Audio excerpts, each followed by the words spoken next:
अथ यामिच्छेदधीतेति तस्यामर्थं निष्ठाय मुखेन मुखगं संधाय अपान्याभिप्राण्याद् इंद्रियेण ते रेतसा रेता दधामि इति गर्भिण्यो भवति।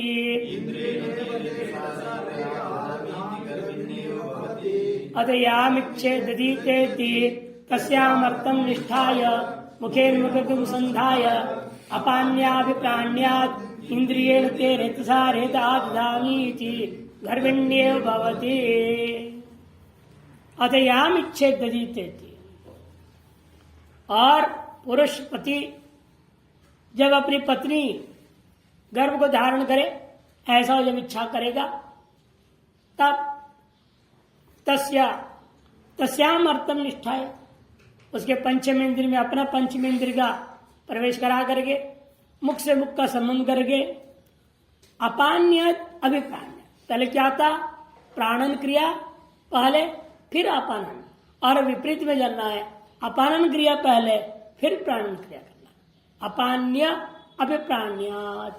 मंत्र क्या बोलेगा, इंद्रियण ते रेतसा रेत आददामी, रेतसा इंद्रिय ने ते रेत आददामी, तेजस्वी वीर युक्त इस इंद्रिय के द्वारा तुझमें मैं इस रेत का आधान करता हूं इति, ऐसा कहा कर वह संबंध कर वीर छोड़ता है तो गर्भिणी एव भवति, निश्चित रूपेण वह गर्भिणी होगी ही।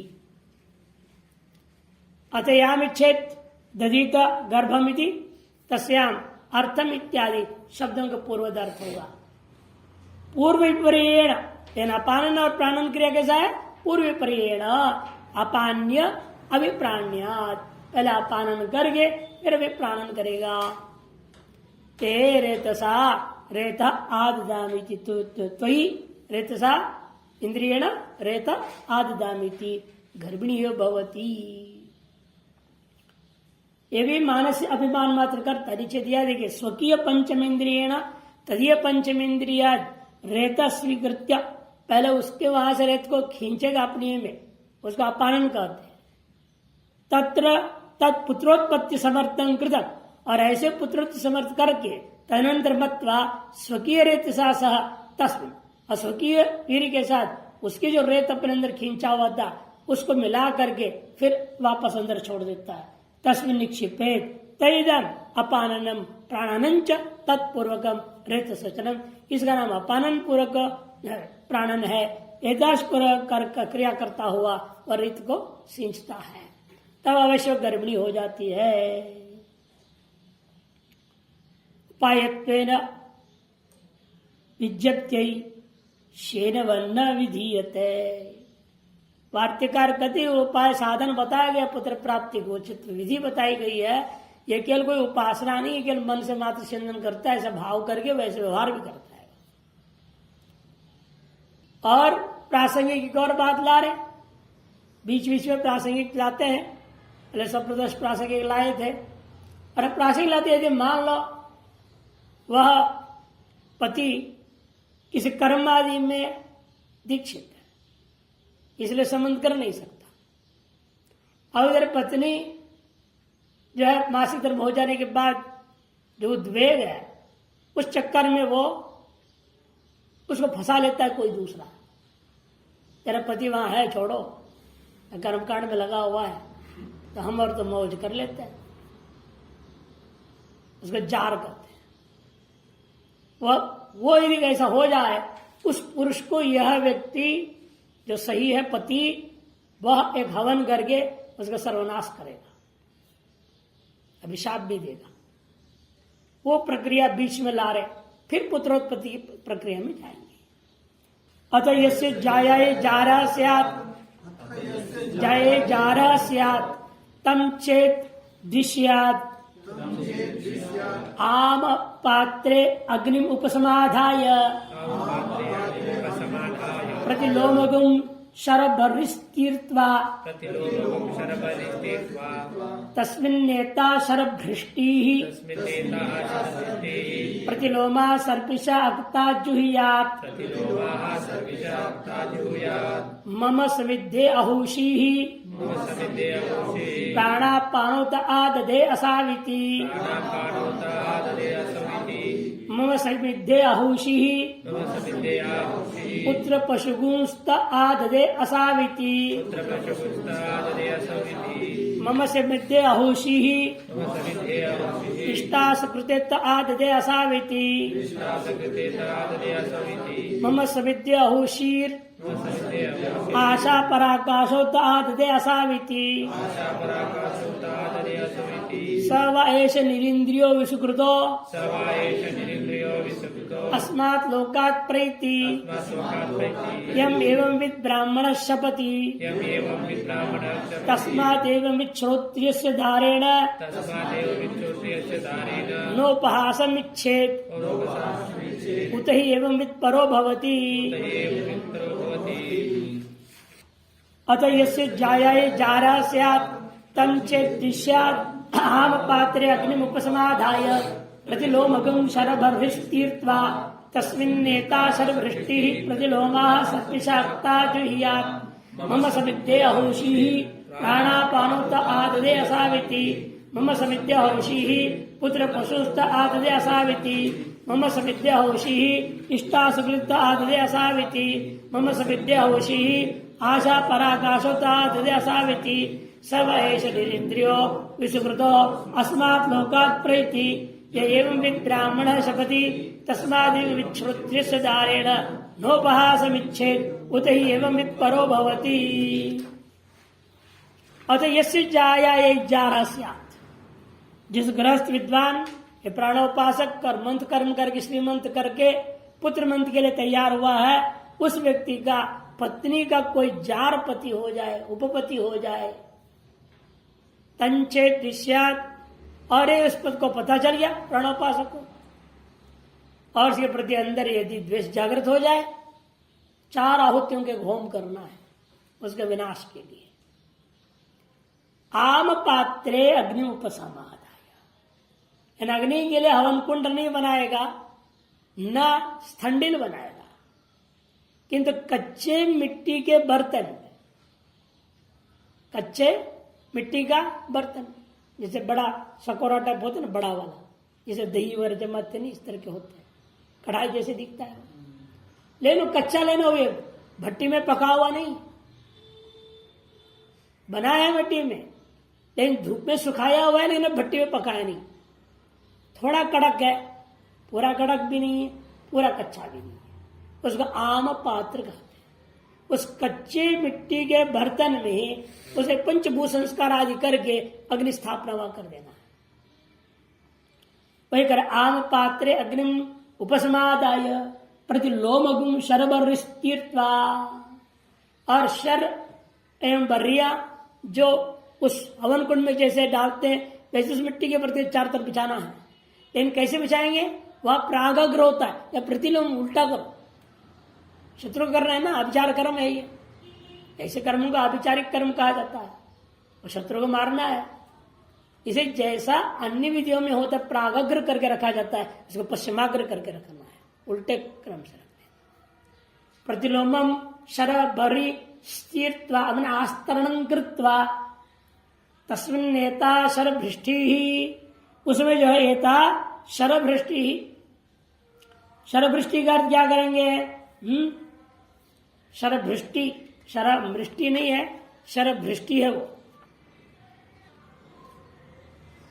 दक्षिणाग्र या पश्चिमाग्र जो उसको विपरीत दिशा में रखते हुए उस स्थापित अग्नि में उसकी 4 आहुतियां निम्नांकित मंत्रों से देना है प्रतिलोमा प्रतिलोमन वो भी विपरीत दिशा वो भी होनी चाहिए शरभृष्टि जो ले रहे हैं आप वो भी विपरीत में अग्रभाग उसकी ओर होनी चाहिए शत्रु को मारना है ना बाण जैसे अग्रभाग उसकी ओर करके प्रतिलोमा और सर्पिशा सर्पिश किसको कहते हैं घी से अक्ता डुबो करके तब जुहिया मंत्र क्या बोलेगा मम सवित्ये अहोषि ही, मेरे पत्नी जिसकी जो है अग्नि कामाग्नि दीप्त हुआ था उसमें तुमने आहुति डाल दिए, वीर सिंच दिया है, इसलिए ते तुम्हारे प्राणापान आद दे, तेरा प्राण और अपान को मैं खींच लेता हूं। असौ स्वाहा, उस शत्रु का नाम लेना, असौ फट स्वाहा। नीचे बोलेंगे टिकर, फट बोले बिना असर नहीं होगा, फट बोल के स्वाहा। क्या विचार करना है? फिर मम समित्य होशी, मेरे कामाग्नि से दीप्त पत्नी रूपी अग्नि में तुमने अपना आहुति दिया है, इसे तेरे पुत्र पशुंस ते आदते, तुम्हारे पुत्र पशुओं को मैं आहरण कर लेता, ग्रहण कर लेता हूं। असौ फट स्वाहा। मम समित्य असौ वही अर्थ है। अब क्या है? इष्टा सुकृते च, इष्ट जो कर्म किया है तुमने, श्रौत याग आदि किया है और अन्य जो कुछ भी पुण्य किया है वह सब पुण्य तुम्हारा मैं ले लेता हूं। असौ स्वाहा फट स्वाहा। मम समित्य होशी ही, वही अर्थ है। आशा पराकाशो, चौथे मंत्र में प्रार्थना एवं प्रतिज्ञा पूर्ति पूर्वक वो करता है, तथा चौथे मंत्र में आशा मने प्रार्थना और पराकाशा, पराकाशा मने प्रतिज्ञा की पूर्ति, कि प्रतिज्ञा को वो क्या कहते हैं? त आद दे, तुम्हारा मैं नष्ट करके ग्रहण कर लूंगा, तुम्हारी सारी प्रतिज्ञा नष्ट हो जाएंगी, तुम्हारी सारी प्रार्थना विफल हो जाएं, यह प्रार्थना करते हुए मैं तेरे नाम पे फट स्वाहा ऐसे कर दे, डाल देगा। निश्चित रूपेण वो जो जारपति बना हुआ है दुष्ट, सवायेश निरिंद्रियो विसुकृतो अस्मात्, निरिंद्रिय हो जाएगा, सारी इंद्रियां उसका ढीले हो जाएंगे और सारा पुण्य खत्म होगा। हम केवल पाप का डके जो है टोकरी लेके अस्मात् लोक प्रति इस लोक से बढ़कर निकल जाएगा। यम एवं ब्राह्मण शपथि, जो इस प्रकार का व्यक्ति जो ब्राह्मण है और जिस शत्रु के जारपति के प्रति ऐसे अभिशाप पर हवन कर देता है उसका निश्चित रूप दुर्दशा होता ही है। इसलिए तस्माद् एवं वित्त श्रोत्रियस्य, इस प्रकार से प्राणोपासना और मंथ श्रीमंत पूर्वक पुत्र मंथ जो जानने वाला श्रोत्र ब्राह्मण है उसके पत्नी के साथ हंसी मजाक भी नहीं करना, संबंध करना तो दूर की बात, नोपहासम इच्छेत उत ही एवं, यदि नहीं तो क्या होगा? इस प्रकार जो व्यक्ति ब्राह्मण प्राणोपासक निश्चित रूप में तुमसे पर भिन्न शत्रु हो जाएगा और तुम्हारा विनाश कर देगा। अतः पुनर्यस्य जाय जार उपपति, जिसके पत्नी के लिए कोई जार उपपति स्यात् हो जावे, क्योंकि अन्यत्र व्यस्त हो गया पति, तो वह मौका लेकर के उसे फंसा लेता है और उसके कामाग्नि को शांत करने के लिए संबंध कर देता है, उसका जार कहते हैं, ये उपपति कहा जाता है। तम छेद विषयात, और ये जानकारी जिसे पति को मिला और यदि उसके प्रति द्वेष जग जावे तो क्या करना है? उसने अभिचरिष्यामि एनम इति मन्येत, मैं इस व्यक्ति को दंड देने के लिए अभिचार कर्म करूंगा, ऐसे यदि वो मन में मानता है तो तस्सीदम कर्म, उसके लिए अभिचार कर्म का ये विधि है, ये समझो। क्या विधि है? आम पात्र अग्नि उपसमाधाय, और पृष्ठ का 2 नंबर टिप्पण देखिए। आम पात्र अपक्वम मृन्मय भाजने, अपक्व मैंने भट्टी में पकाया नहीं, केवल धूप में सुखाया हुआ है केवल अभी, ऐसा जो मृण्मय बर्तन है उसमें परिसमूहीय समूहन उपलेपन उल्लेखन उद्धरण अभ्युक्षण लक्षण भूसंस्कार पूर्वको, ये 5 भूसंस्कार होता है, परिसमूहन होता है, फिर उपलेपन होता है, फिर उल्लेखन उद्धरण और अभ्युक्षण, ये 5 भूसंस्कारों को करके पूर्वकम अग्नि उपसमाधाय, उस अग्नि की सम्यक संस्थाप्य, सम्यक प्रकार से स्थापना करके, प्रतिलोमम माने दक्षिणाग्रम पश्चिमाग्रम व यथा स्यात् तथा, होना चाहिए पूर्वोत्तराग्र कर रखा जाता है। शुभ कर्म के लिए क्या होता है? पूर्वाग्र या उत्तराग्र किया जाता है। या विचार कर्म होने से विपरीत दक्षिणाग्र कर दो या पश्चिमाग्र करके रख दो सारी शरबरियों को। पश्चिमाग्रम व यथाशत तथा शरमयम बर्री कुशान स्थिरत्वा। शरमय भर्री का तात्पर्य शर हो या बर्री हो या कुशाएं हो, उनको आस्तरण करके आस्तीर्य तस्मिन् अग्नौ एता प्रसिद्धा शरभृष्टि ही शरेशिका। शरभृष्टि की उसको कहते हैं शर के जो इशिकाएं, ये शरकंडा होता है वो घास मोटा और लंबा होता है, फुलकता है, उसे तलवार जैसे होता है, किनारा काट देता है पैर जब उसके बीच में चलो, उसके अंदर के जो सीख बड़े युक्ति से निकाली जाती है। वही सीख से बताया दिखाया था आपको। लोग अनेकों चीज बनाते, चटाई बनाते, नाश्ता पानी खाने के लिए उसके नीचे टेबल पे रखते, उसके ऊपर रख के खाते हैं, ऐसा बनता है चीजें। और डिजाइन में बनाते टांगते घर में दीवारों पर। वो जो है उसके नोकीला हिस्सा को आगे करता हुआ और चौड़े हिस्से को अपने और करते हुए उसको घी में डुबो करके शरवृष्टि शरेशिका प्रतिलोमा विपरीताकरा सर्पशाक्ता घृताक्ता इत्यर्थ जुह्याद इत्यर्थ हवन करनी चाहिए, इसका तात्पर्य मंत्र का। लौटिए आम पात्र समाधाय सर्वम प्रतिलोमम कुरिया। जो कुछ भी आप विधि यज्ञ में करते हो, शुभ कर्म में करते हो, उसके ठीक विपरीत सब कुछ यहां करना है। प्रतिलोमम में वह सर्वम कुरियात। तस्मिन् अग्नौ एता शरवृष्टि शरेशिका प्रतिलोमा सर्पिशाक्ता घृत अभ्यक्ता जुह्यात। तो शर की इशिकाओं को प्रतिलोम रखता हुआ सर्पिश में घी में से उसको अंजन करना, घृत सर्पिशाक्ता घृत के अभ्यक्त करके जुह्यात आहुति देना है। आवसत्याग्नि को कहा जाता है। समिद्धे कहेगा मम समिध्य होशी इत्याद्या आहुतिर अंते सर्वासाम असोविति नाम ग्रहणम प्रत्येक में आहुतियों के अंत में क्या है, जो असो करके शब्द है ना, असो शब्द बोलना नहीं, असो शब्द की जगह पर उस व्यक्ति का नाम लेना है। सर्वासाम अंते सकल मंत्रों के अंत में असौ इति नाम ग्रहणम प्रत्येकम शेष एवं विद यम ब्राह्मण शपति। जिस प्रकार का जो वेत्ता है ब्राह्मण है, जिसके प्रति अभिशाप दे देता है, स विसुकृतो विगत पुण्य कर्मा प्रति, विगत पुण्य कर्म वाला पर मर जाएगा। तस्मादेव श्रोत्रिय धारेण एवं श्रोत्री के पत्नी के साथ में नोपहासम इच्छेद। नर्मा भी, नर्म ने हंसी मजाक करना, उपहास गपशप करना वो भी नहीं करना चाहिए, न कुरिया किमु तो अदुपहासम। और क्या कहा जाए, उसके इंद्र के साथ संबंध करने तो सवाल ही नहीं उठता है, कैमितिक न्याय लगाते। यस्माद जिसलिए कि एवं पितावत परो भवती शत्रु भवती तीर्था। क्योंकि इस प्रकार जो प्राणोपासक है निश्चित रूप में ना उस जार व्यक्ति का उपपति का शत्रु अवश्य हो जाएगा, अभिशाप जरूर देगा, विनाश जरूर कर देगा। इन मंत्रों का थोड़ा अनुग्रह में देख लीजिए। द्वेषवता अनुष्ठितम इदम कर्म फलवत इति वक्तुम। द्वेष युक्त होकर के उसको कर्म करना पड़ेगा, प्रेम भाव से नहीं करेगा, हाँ तभी फल मिलेगा। द्विष्यादित्य आदि अधिकारी विशेषण, इस अधिकारी को ही बताने के लिए विशेषित रूप से कह दिया गया द्विष्या।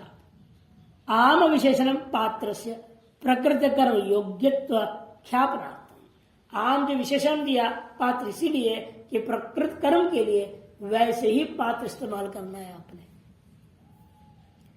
अग्निम इति एक वचनात्, अग्निम एक वचन पर क्यों प्रयोग किया? श्रौत कर्म होता है तो तीन होना चाहिए ना अग्निया, आवनी दाक्षिणात्य गारपत्य। तब कहते एक वचन के ज्ञापन होता है, उपसमाधान वचनाच और उपसमाधाय। इस वचन से भी मालूम हो रहा है आवसत्याग्नि विवक्षित। जो स्मार्ताग्नि है, आवसत्य अग्नि है, वह यहां पर विवक्षित है, न तो उत्तरेताग्नि को नहीं लेना है, लौकिक अग्नि को ही लेना है। सर्वम परिस्तरणादि कर्म, परिस्तरणादि जितने भी कर्म है तस्य प्रतिलोमत्व है, और प्रतिलोम करना ही है। कर्मणः प्रतिलोमत्वम हेतु कर्तव्यम, कर्म में भी इसलिए सब कुछ प्रतिलोम प्रक्रिया से ही करनी है।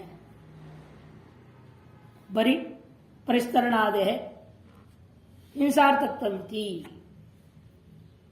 मम स्वभूते योषाग्नो, मेरा अपनी संपत्ति है पत्नी, पति का संपत्ति है पत्नी, पत्नी का संपत्ति है पति। इसे मम स्वभूतो, मेरी स्वभूति में संपत्ति में धन रूपा पत्नी में योषाग्नो, योषाग्न पति स्वभूते योषाग्नो, पत्नी के कामाग्नि में यौवनादि न समिद्धे, यौवनादि का समिद्ध हो चुका था उसमें। तो हम क्या किया है, रेतो हुतवानसी, हे दुष्ट तुमने उसमें अपने वीर डाल दिया। ततो अपराधिनः, इसे तुम अपराधी हो। तब प्राणापान पान आददे, तेरे प्राणापान को मैं छीन लेता हूं। फट इत्युक्त्वा होमो निर्वर्तितव्य, फट कह कर गई स्वाहा कर गया में डालना है। तदंते च असौ इति आत्मना शत्रुर्वा नाम गृह्य, उसके बाद अंत में जो है अपने और शत्रु के नाम अथवा शत्रु के नाम अवश्य कहना ग्रहण करना चाहिए।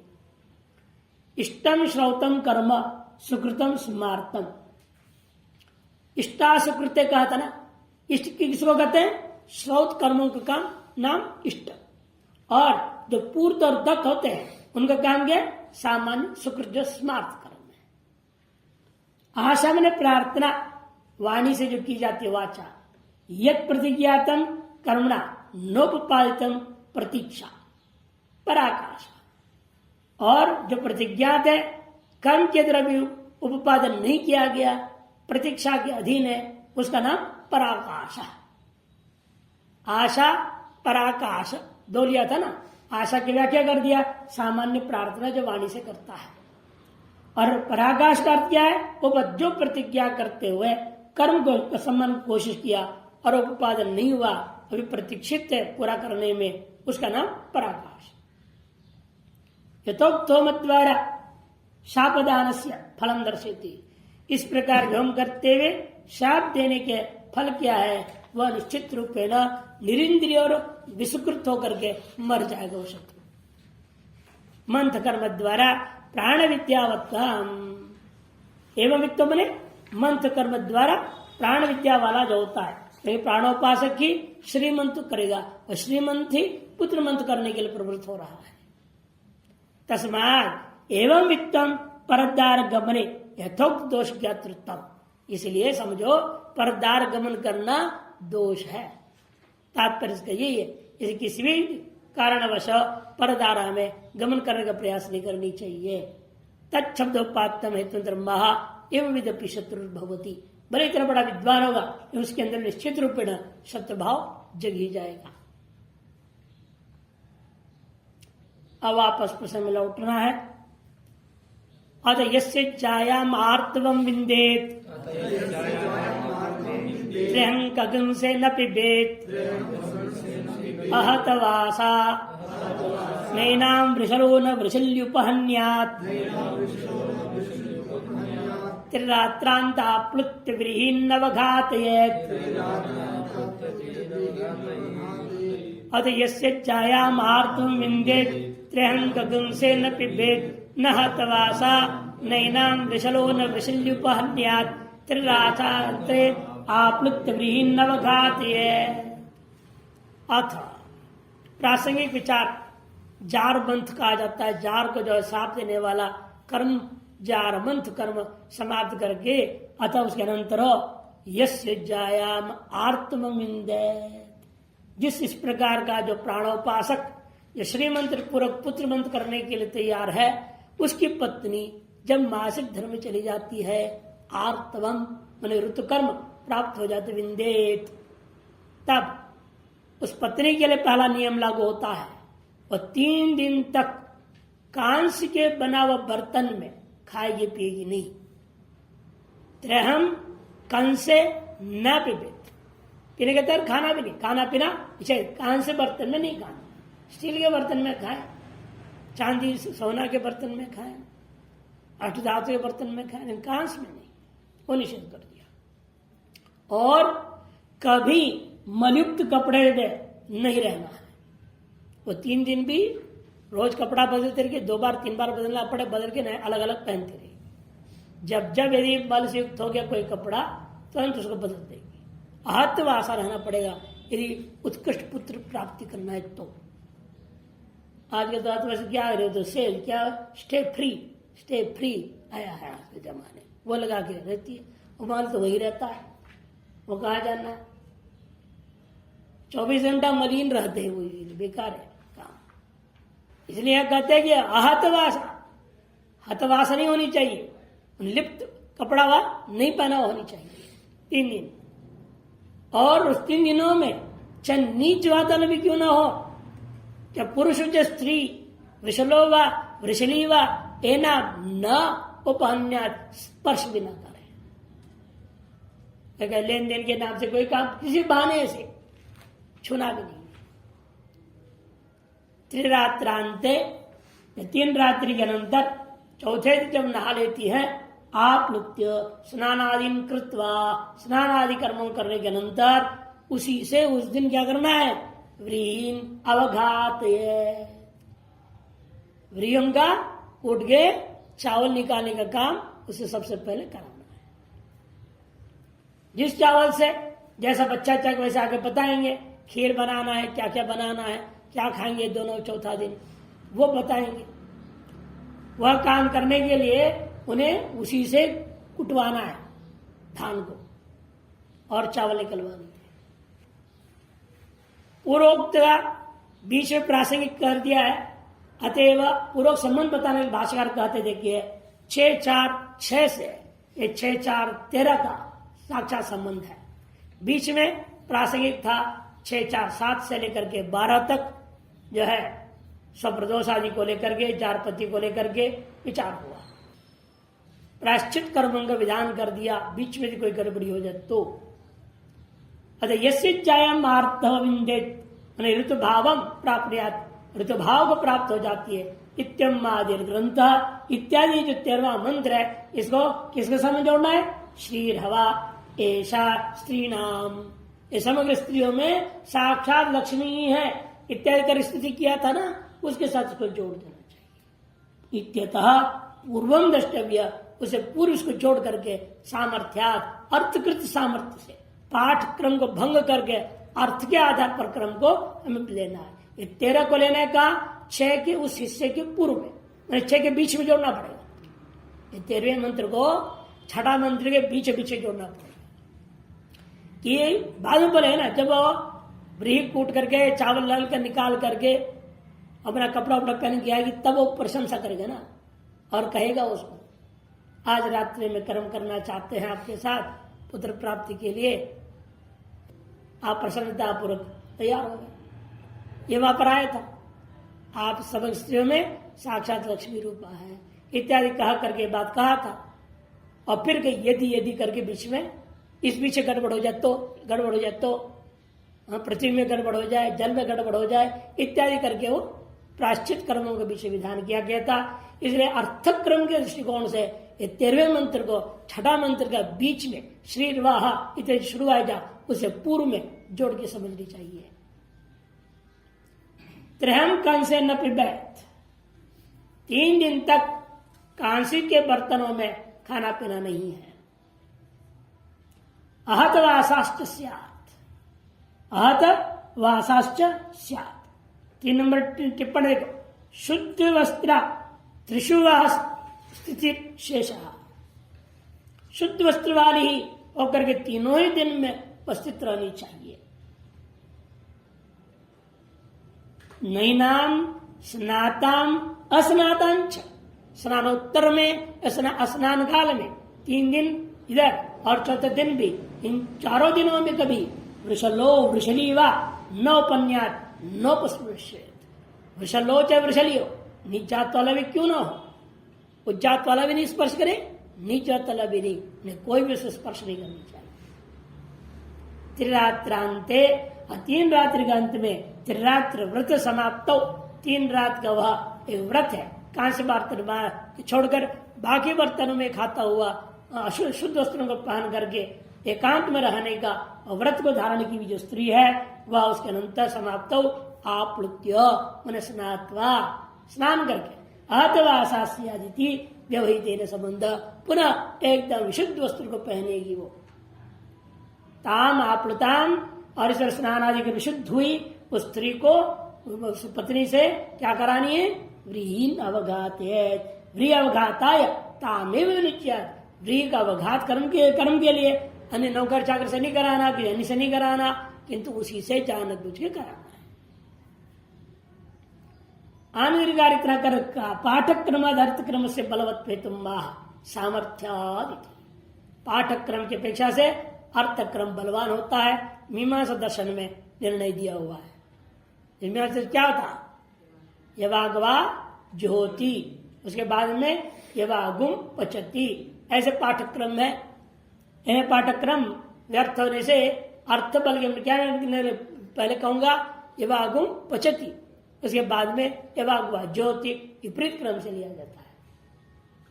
उसी तरह से यहां पर भी हमें करना पड़ेगा क्रम बदलना पड़ता है क्योंकि जो अर्थगत सामर्थ्य 13 को 16 का छठ का बीच पढ़ करके ग्रहण कर लेंगे। अब आता है आपको किस प्रकार का पुत्र चाहिए तो क्या करना है। गोरा गोरा चाहिए गोरा चिट्टा सुंदर सा अंग्रेज जैसे दिखे कैसे चाहिए पहले गोरे को लेकर बोलेंगे साय इच्छेत पुत्रों में शुक्लो जाएता वेदम अनुब्रवीत सर्वमायुर्यादिति क्षीरौदनं पाचयित्वा सर्पिष्मन्तम् अश्नीयाताम् ईश्वरो जनयित वै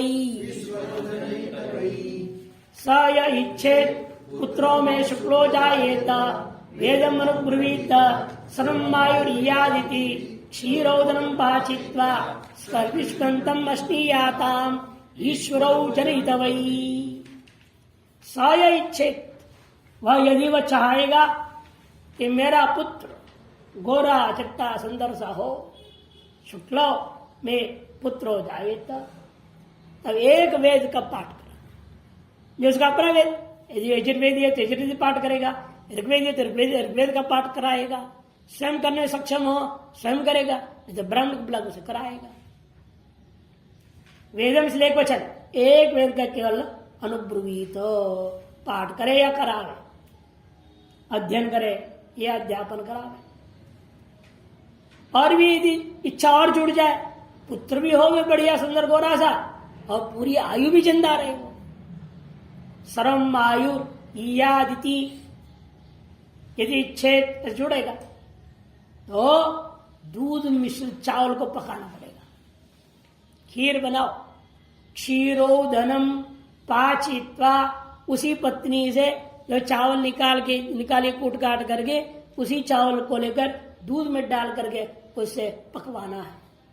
पकवा करके सर्वपेशवंतम उसे थोड़ी घी डाल देनी है फिर दोनों उसको खावे अश्नीयाताम से द्विवचन प्रयोग करे अश्नीयाताम तब वांछित के पुत्र के उत्पत्ति में जनयित वही ईश्वरो समर्थ हो जाएंगे। जैसा संतान चाह रहे वैसे संतान उनके लिए अवश्य पैदा होगा। अब इसमें नहीं आया विद्वान होगा कि नहीं होगा गधा होगा घोड़ा होगा क्या बनेगा पुत्र होगा गोरा होगा इतना पक्का है। गोरा पुत्र होगा पढ़ा लिखा रहेगा कुछ करेगा इसमें कोई भरोसा नहीं। वो आगे आएगा गुणों को लेकर के विशेष और कथन करेंगे जैसा गुण वाला चाहिए तो उसी से बदलेंगे फिर खीर खाने से काम चलेगा नहीं कुछ और करना पड़ेगा बताएंगे आगे। एक वेद पाठ से भी काम चलेगा नहीं। सही इच्छित पुत्रों में शुक्लो वर्ण तो जाएता यदि वो चाहेगा वो पति मेरा पुत्र शुक्ल रंग से वाला हो जावे तो वेदम एकम अनुब्रवीत एक वेद का पाठ करें। इसके बारे में वही श्रोत सूत्र का निर्णय दिए हैं एक वेद कौन सा वेद का पाठ करेगा तो स्ववेद का ही पाठ करेगा। जिस शाखा का जिस वेद का है वो अपने वेद का पाठ कराएगा। ऋग्वेदी ब्राह्मण क्षत्रियो वैश्यो, उसका अपना वेद होता है ना।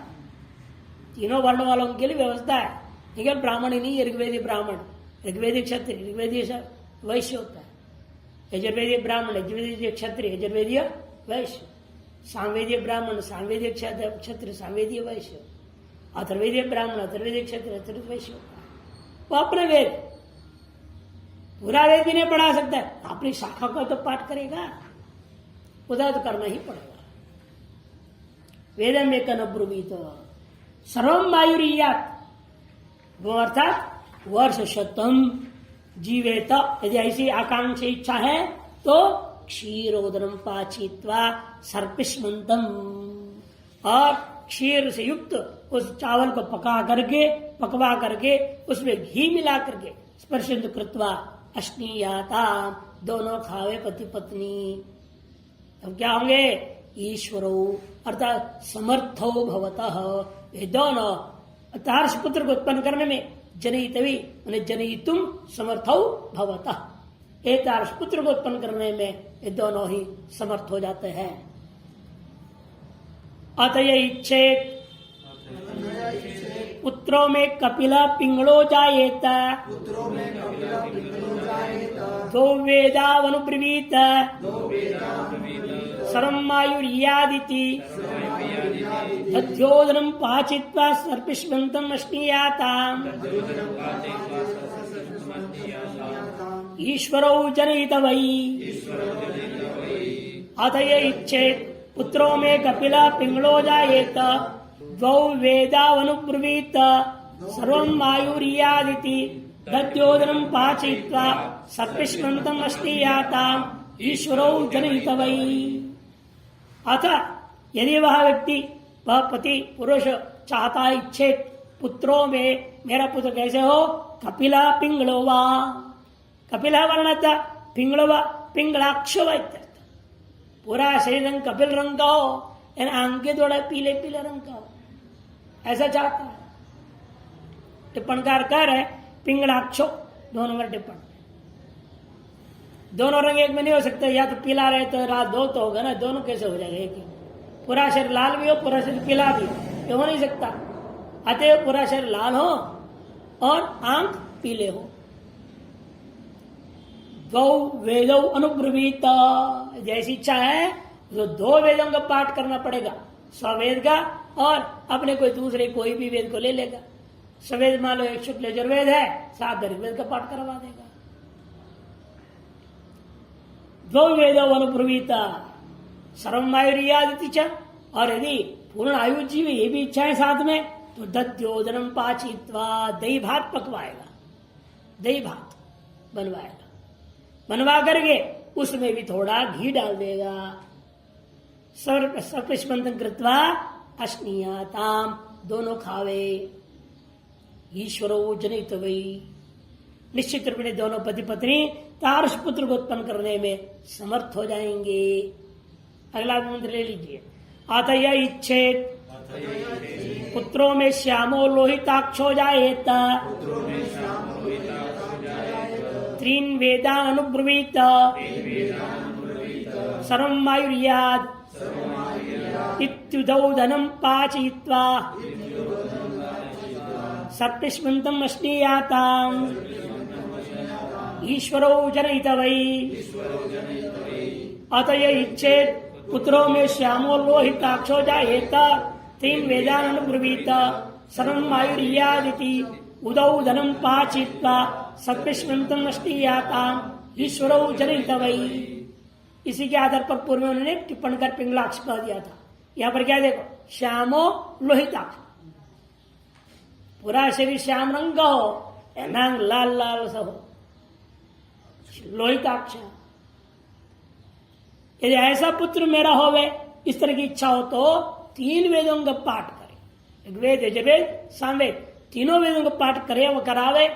सर्वं आयुर्याद, संपूर्ण आयु की इच्छा भी हो तो साथ में निश्चित रूपेणा उदौदनम पाचित, साधारण चावल बनाना है। उदक मैंने जल से तो चावल पकेगा, बिना जल के पकेगा क्या? कहने की जरूरत नहीं। उदाह ये तात्पर्य है, पहले आपने कहा क्षीरोदन, फिर दध्योदन, केवलोदन कहते हैं, आदमी सोच लेता है जैसे वो स्पेशल बना, ये भी इसको स्पेशल डाल दो तो इक्षु रसौदन बना देगा, गन्ने का रस से पका देगा, कुछ अन्य रस के डाल करके पका दे तो लेमन राइस बना दे तो। इसलिए कहा जाए नहीं ऑर्डिनरी राइस उदोदनम इसलिए विशेषण देना पड़ा उदा। साधारण चावल बना के खाएंगे, पता नहीं उसे दाल सब्जी भी नहीं डालेगा, क्या लगता है कुछ नहीं डालना, चुपचाप सादा चावल खाना पड़ा, घी डाल करके सादा चावल खाओ। ये कहा नहीं सातों कुछ और मिलाने के लिए, जैसे दध्योदन मिलाते नहीं वैसे भी। और न तो आप जो है क्षीरोदन मिलाएंगे, खीर बने उसे दाल डालोगे क्या, डालेगा नहीं कोई भी, केवल खीर खाएगा, केवल दही भात खाएगा, भले दही भात के पीछे अचार चाट लेगा, बात अलग चीज है, या फिर सादा चावल के पीछे अचार चाट ले, ये उसे दाल सब्जी नहीं मिलाना है और अन्य रसायन से पकाना भी नहीं है। इसलिए विशेषण देते हैं उदौदनम पाचयित्वा सर्पिष्मंतम अश्नीयाताम, तो उसे थोड़ा घी मिला करके दोनों को दोनों खावे तो जैसे उच्चार है श्याम वर्ण लोहिताक्ष वाला पुत्र तारस पुत्र को उत्पत्ति करने में दोनों के दोनों समर्थ हो जाएंगे। भाष्यकार संक्षेप में कह देती इसलिए दध्योदनम ने दधना चरुम पाचयित्वा, दही के साथ चरु को पका करके, चरु किसको कहा जाता है 4 नंबर टिप्पणी इसलिए कह दिया होमार्थम पाच्यम अन्नम चरु, होम के लिए जो पकाया जाता है अन्न उसका नाम ही चरु, चरुयाग। यथा और याज्ञिका ने कहा भी है न, जो चावल पकाया जाता है होम के लिए उसका मांड नहीं निकाला जाता है, मांड निकाल के फेंकना नहीं, दाना दाना लगा के इसे क्या करते हो ऊपर का मांड निकाल फेंक देते हैं, नहीं फेंक सकते आप। वही करे अनवस्रावित अनंत रूष्माक ओदन चरुरीति, अनुश्रवण नहीं करना, अनवस्रावित है कि नहीं, तो और अनंत रूष्मा पाक, भीतर ही भीतर उष्म से पका दिया गया है। आजकल के कुकर सिस्टम ठीक है फिर तो, है कि नहीं, श्राव तो करना नहीं है और अंदर वो भूख गर्मी से पक जाएगा। पहले ऐसा होता था, बड़े घड़े में पकाते थे, बुलबुल पक रहा है, जब देखेंगे अब एक दाना बाकी उसमें नहीं लगाते ना, पंचकणिका होती है, एक कणिका बाकी है तब उसको ढक देते हैं, बांध बूंद करके साइड पर रख देते हैं, केवल अंगारा नीचे रख देंगे थोड़ा सा उसके ऊपर, और अंदर भाप से पकता है बढ़िया से, अंतिम कणिका पक जाएगा और दाना दाना लग भी रहेगा, वो चिपकेगा। इस तरह से पका का नाम चरु है ऐसा कहते हैं। उसको पका करके द्विवेदम चेदिच्छति पुत्र तदैवम असन नियम, उसी पूर्वक प्रकार के अभी खाने का नियम समझ लेना है। केवल स्वाभाविक उदोदनम कर क्या है, केवल जो स्वाभाविक है ओदन है। उदग्रहणम अन्य प्रसंग निवृत्ति, देखो उदग्रहण इसलिए किया, अन्य जो इक्षु रसादि की प्रसक्ति है, निम्बु रसादि की प्रसक्ति है, उसको निवृत्त करने के लिए यहाँ पर उदय शब्द विशेषण दे दिया गया है।